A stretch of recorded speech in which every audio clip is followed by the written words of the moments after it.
Huitzilopochtli, el joven guerrero, el que obra arriba, va andando su camino. No en vano tomé el ropaje de plumas amarillas, porque yo soy el que ha hecho salir al sol. El portentoso, el que habita en región de nubes. Uno es tu pie, el habitador de la fría región de alas. Se abrió tu mano, el sol se difunde, se dio grito de guerra. Mi Dios se llama defensor de hombres. Ya prosigue, va muy ataviado de papel, el que habita en región de ardores, en el polvo se revuelve en giros. 4 días después de la entrada de los españoles a la capital mexica, Hernán Cortés pidió conocer el adoratorio del dios tutelar de este pueblo que lo sorprendía. Moctezuma accedería, y el ibérico tendría frente a sí a la deidad de quien hoy día no existe escultura alguna de gran tamaño. Aquel quien naciera como guerrero en el mítico Cerro de Coatepec y que terminaría como hijo de la pareja primigenia, creador del universo.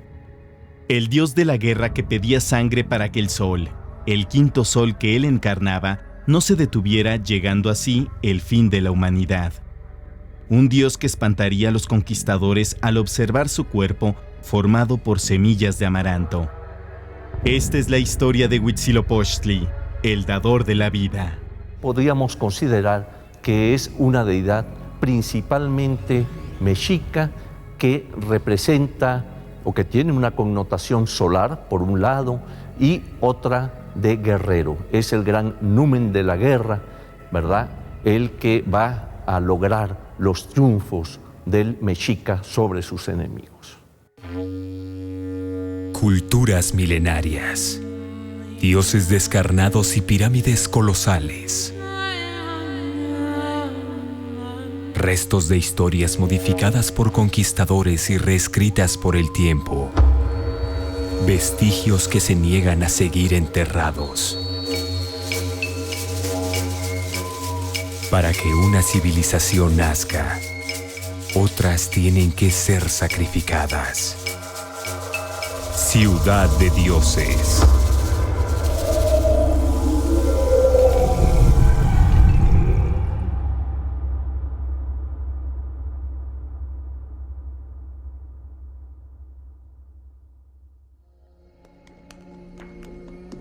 Para el momento de la conquista, Huitzilopochtli había alcanzado el nivel más alto que cualquier deidad antigua mesoamericana pudo tener, con las excepciones claras de Quetzalcóatl y Tezcatlipoca. Había suplantado a Tonatiuh como el dios solar en el panteón prehispánico, y cada vez adquiría mayores atributos, apareciendo no solo ya como el que otorga la vida a los más iguales, sino que estaba presente desde el momento mismo de la creación. Pero en un principio así no fue. En los relatos mismos, sobre todo en los de un cronista, Cristóbal del Castillo, se nos relata cómo, digamos, ellos se encuentran en Aztlán y la manera en que se les empieza a invitar a los mexicas a que salgan de ahí, ¿verdad?, a otro lugar. Y vemos allí por primera vez la presencia de lo que parece ser un dirigente, que es precisamente Huitzilopochtli, el cual, por órdenes de este otro dios, de una deidad específica, va a empezar a guiar a su pueblo, digamos, hacia ese lugar de promisión, ¿no? Pues esto es un problema que tenemos en Mesoamérica en general. Es decir, la idea según la cual las deidades fueron primeros personajes históricos, líderes de grupos que después fueron divinizados. Es decir, deidades que aparecen en mitos y después personajes que se apropian o que se transforman, digamos, en deidades que integran a la deidad en su propio cuerpo, y con lo cual, pues, se dan fenómenos como los de las realezas sagradas, es decir, dirigentes políticos que se identifican con la deidad patrona del grupo. Parece ser que Huitzilopochtli fue primero un líder, un guía, que finalmente moriría, pero que sería divinizado por los migrantes de Aztlán, quienes comenzarían a cargar los restos de la obra Dios que los llevaba hacia la tierra prometida. Este bulto aparece en la llamada tira de la peregrinación y es mencionado por Bernal Díaz del Castillo en su historia verdadera de la conquista de la Nueva España. En cada altar estaban 2 bultos, como de gigante, de muy altos cuerpos y muy gordos. Y el primero, que estaba a mano derecha, decían que era el de Huichilobos, su dios de la guerra. Este bulto en particular podría tratarse de la escultura formada de semillas con la que representaban a Huitzilopochtli los antiguos mexicanos. Más adelante hablaremos de ella. Retomando el origen del guía, fue tal su impacto en la formación del futuro pueblo del Sol que años después de la fundación, Tlacaelel, consejero de gobernantes, proclamaría la manera de adorarlo, de cómo sus ahora fieles seguidores debían honrar al dios tutelar que tanto bien les había otorgado. Fray Diego Durán recuerda así las palabras del consejero. Y que nuestras gentes y ejércitos acudan a estas ferias a comprar con su sangre y con la cabeza, y el corazón y vida las piedras preciosas y esmeraldas y rubíes, y las plumas anchas y relumbrantes para el servicio del admirable Huitzilopochtli. Fuese hombre o dios, lo que se tiene en concreto es el lugar de su nacimiento. Coatepec, Cerro de la Serpiente, sería testigo de cómo Huitzilopochtli tomaría por sorpresa no solo al panteón mesoamericano, sino a sus ejecutores. Se nos dice que en una ocasión la diosa de la tierra, Coatlicue, estaba en el cerro de Coatepec, que quiere decir el cerro de la serpiente, y se encontraba en lo alto de este cerro, barriendo en el templo, cuando vino un plumón blanco que ella toma y se guarda en su seno. Automáticamente queda embarazada. Después de esto, su hija, Coyolxauhqui, y sus hijos, los Censon Huitznahuas, estuvieron muy enojados con ella y planearon matarla. En este momento, Huitzilopochtli, que ya estaba dentro del vientre de Coatlicue, le dijo que no se asustara y que él la iba a defender. Entonces tenemos a Coyolxauhqui y los 400 hermanos, los Censon Huitznahuas, que se suben a la cima del Coatepec para matar a Coatlicue. Momento en el cual nace Huitzilopochtli, ¿verdad?, ataviado para la guerra, porta un arma que es la Chiucoatl, la serpiente de fuego, y arremete en contra de sus hermanos. Se crea un combate, se establece la guerra, en fin, y de aquello va a resultar la dispersión, los Censohuitznahua, estos hermanos de Huitzilopochtli, que se dispersan en la noche, en tanto que a Coyolxauhqui, la que había incitado a sus hermanos para que mataran a su madre, es tomada prisionera por Huitzilopochtli, quien la decapita y arroja el cuerpo desde lo alto del cerro de Coatepec. El cuerpo va cayendo, se va desmembrando hasta llegar al fondo. Es decir, que Huitzilopochtli representaría el sol naciente que ahuyenta a la luna, que es Coyolxauhqui, y a las estrellas, que son los Censon Huitznahuas. En pocas palabras, es una lucha entre los poderes diurnos solares representados en Huitzilopochtli y en su arma, la Chiucoatl, que para mí no es otra cosa más que el rayo matutino que surge en el alba y empieza a despejar a la noche, ¿verdad? Y es esa lucha entre esos poderes diurnos contra los poderes nocturnos representados en los hermanos de Huitzilopochtli. Fue así que en el Cerro de la Serpiente se dio el nacimiento del dios que habría de indicarles a los mexicas no solo su lugar de asentamiento, sino el modo de vida que tendrían que seguir, la guerra y el sacrificio.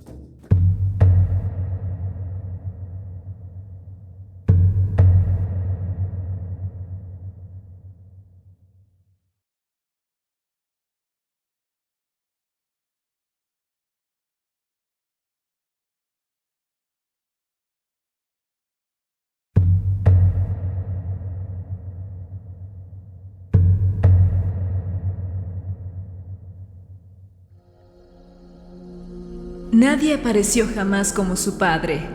A él lo veneraban los mexicas, le hacían sacrificios, le honraban y servían.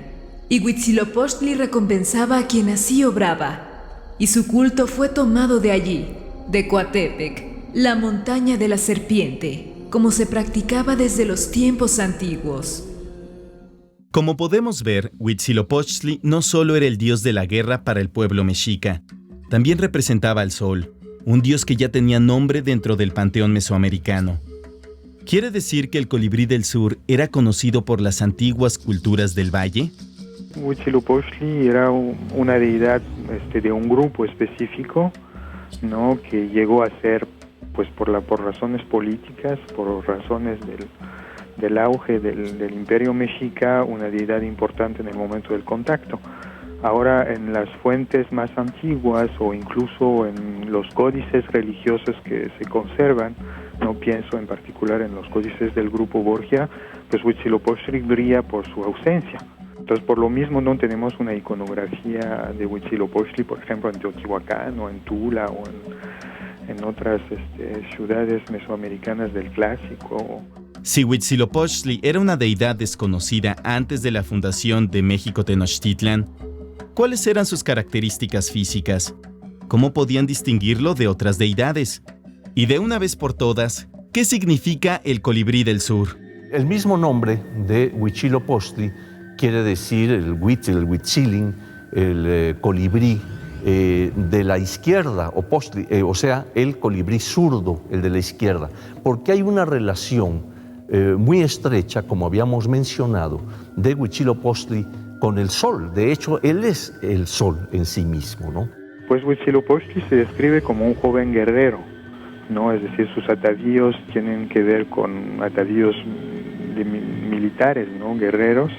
Por ejemplo, Huitzilopochtli puede aparecer con un pie, con un solo pie, ¿no? Es decir, como Tezcatlipoca, y comparten muchos atavíos, ¿no? En la época mexica. Incluso en algunas representaciones es difícil determinar si estamos frente a una representación de Tezcatlipoca o bien de Huitzilopochtli. El Señor del Espejo Humeante tiene una propia historia que contar, una presencia que abarca prácticamente toda Mesoamérica, comparable solo con Tlaloc y Quetzalcóatl.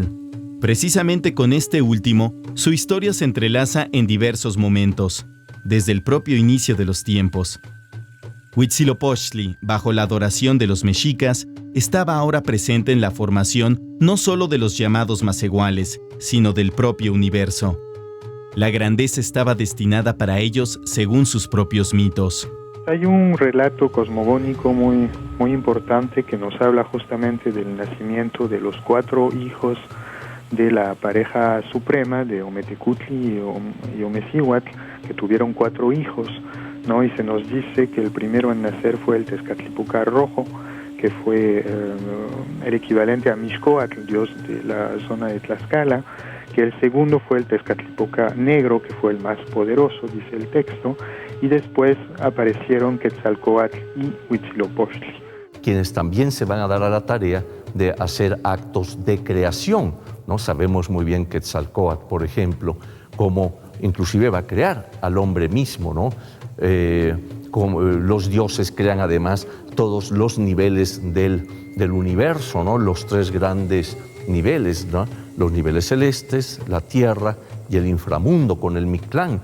Y en cuanto a la tierra, se dice que la crean de un peje, de un pez, una especie de monstruo, de caimán marino, en fin, y que sobre él, pues, o sea, él se va a constituir en la tierra misma el lugar en donde habita el hombre. Este es el oficio de Huitzilopochtli, nuestro Dios, y a esto fue venido, para recoger y atraer así y a su servicio todas las naciones con la fuerza de su pecho y de su cabeza. El universo estaba dividido en 4 rumbos, al menos en la parte horizontal, y cada una estaba precedida por los diferentes Tezcatlipocas de quienes ya escuchamos hablar. A Huitzilopochtli le tocaría ser el Tezcatlipoca azul, representante del lado sur del universo, que era el camino del sol a lo largo del año y por orden, como ya escuchamos, le tocaría ser el 5.º sol. aquel en el que existimos. En el movimiento solar de oriente a poniente, vemos cómo a lo largo del año el Sol va cambiando su rumbo y se va inclinando más hacia el sur, más hacia la izquierda, si se para uno viendo hacia el poniente, ¿verdad? Más hacia la izquierda es donde el Sol va empezando a declinar con mayor fuerza hasta el momento, digamos, de lo que es nuestro mes de noviembre, diciembre, ¿verdad? En donde el Sol ocupa el máximo extremo hacia el sur. Gracias a este movimiento, los mexicas establecieron su calendario solar, con 365 días, divididos en 18 meses de 20 días, dejando 5 días de mala fortuna. Como su dios tutelar se encontraba vinculado al lado sur del universo, su fiesta fue designada cuando se presentaba un evento que hoy día conocemos como solsticio de invierno, cuando el sol parece moverse menos, cuando se encuentra más alejado del ecuador. Y en el momento de la conquista empezaba el 20 de noviembre y terminaba el 9 de diciembre. Y era la fiesta de Panquetzalistli, que significa levantamiento de bandera, ¿no? Y se ve claramente que esta fiesta es una reactualización o una ritualización del mito de origen, es decir, que se significa otra vez el nacimiento de Huitzilopochtli, ¿no? En el Coatepec, y el Coatepec, pues en el rito, en el ritual, pues es el templo mayor. Empezaba todo un recorrido por Tenochtitlan de los sacerdotes, de grupos, etcétera, ¿verdad? Revivían el combate contra los Huiznagua en algún sector de la ciudad, etcétera, hasta que regresaban al templo mismo, en donde bajaban a la Xiuhcoatl, a la serpiente de fuego, que era el arma de Huitzilopochtli. Esta fiesta era importante porque en un momento dado, como parte de la misma, se iban a sacrificar tanto esclavos como prisioneros de guerra, y se les extraía el corazón y se les arrojaba, y caían seguramente sobre la escultura de Coyolxauhqui, que se encontraba muerta, desmembrada, tal como lo relata el mito. Una gran fiesta, ciertamente, aunque resulta difícil imaginarla si no contamos con ningún elemento que haya sobrevivido a más de 500 años de distancia. Los españoles describieron con horror el rostro y figura de este dios solar, el cual se encontraba en lo alto del templo mayor mexica. ¿Cómo era? ¿Se parecía en algo a las representaciones de Tlaloc o Quetzalcóatl? ¿Cómo era para que los españoles se encargaran de eliminarlo consumada la conquista?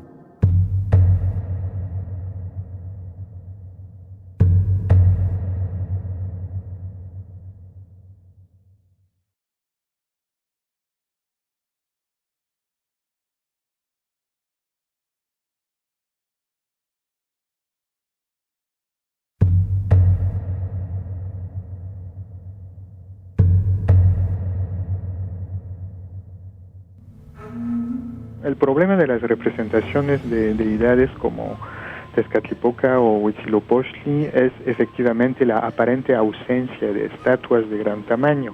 No contamos con toda una gran imaginería del dios mismo, ¿verdad?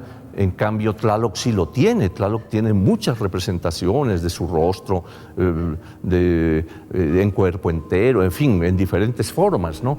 En cambio, de Huitzilopochtli son contadísimas las representaciones que existen. Ahora, sí tenemos algunas. Pienso en particular en una representación muy bonita que se encuentra hoy día en París, en el Museo del Quai Branly, que es una pequeña estatua de jade donde se ve Huitzilopochtli con un colibrí en la parte trasera de la figurina. Ahora bien, hay algunas imágenes, y eso lo señaló Henry Nicholson, ¿no?, que representan, que a veces se identifican como hombre del pueblo o como joven, es decir, estatuas casi sin atavíos, ¿no? Y se puede pensar que estas imágenes en realidad no representaban a gente común y corriente, sino más bien eran figuras que luego estaban ataviadas con las ornamentas de los dioses, y tenemos descripciones en las fuentes de este hecho. ¿no? Entonces esas figuras humanas pues se les ponía un tocado de plumas, en fin, todos los atavíos del dios y podían representar de esta manera a la deidad. Bueno, comentan las fuentes precisamente que se le revestía de esta manera, con semillas de amaranto, con algunas cosas de este tipo. Entonces, esta figura de amaranto pues era igualmente, digamos, perecedera, se iba a destruir y, digamos, la elaboraban precisamente para que estuviera ocupando su lugar en el Templo Mayor.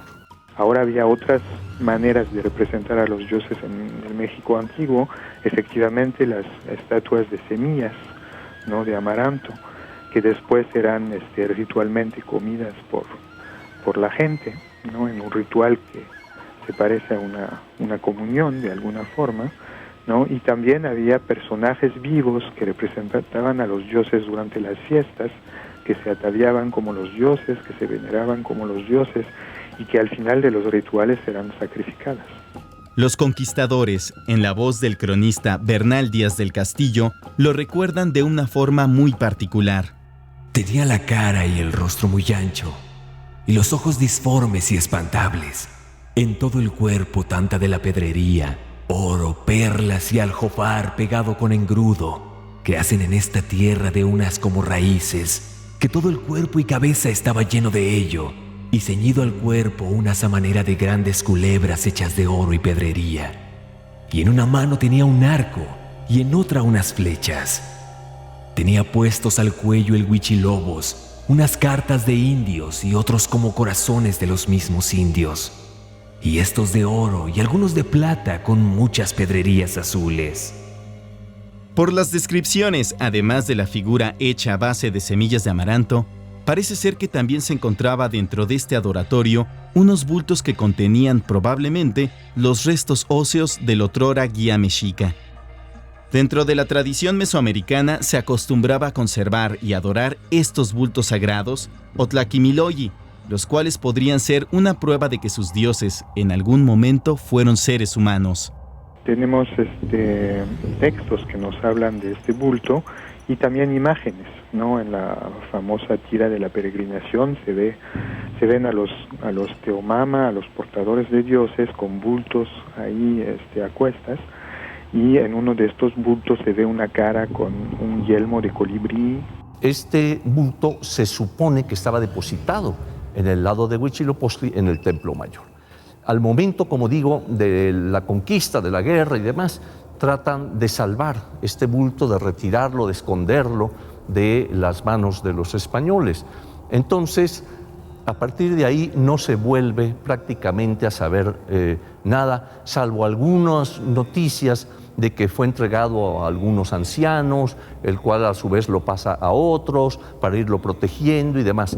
Sabemos incluso que después de la conquista, la Inquisición estuvo averiguando dónde se habían llevado el bulto sagrado de Huitzilopochtli junto con otros bultos, ¿no? En el momento de la conquista, los bultos más importantes de los dioses del Templo Mayor fueron sacados de México Tenochtitlan y tenemos procesos de inquisición donde se indaga el paradero de esos bultos y pues nunca los encontraron.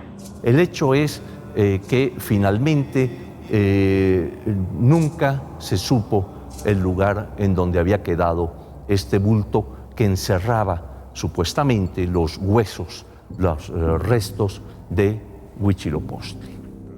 Es tu casa, dador de la vida. Reinas tú aquí.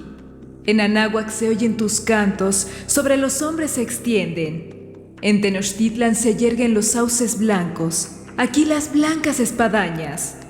Tú, cual garza azul, extiendes tus alas volando. Tú las abres y embelleces a tus siervos.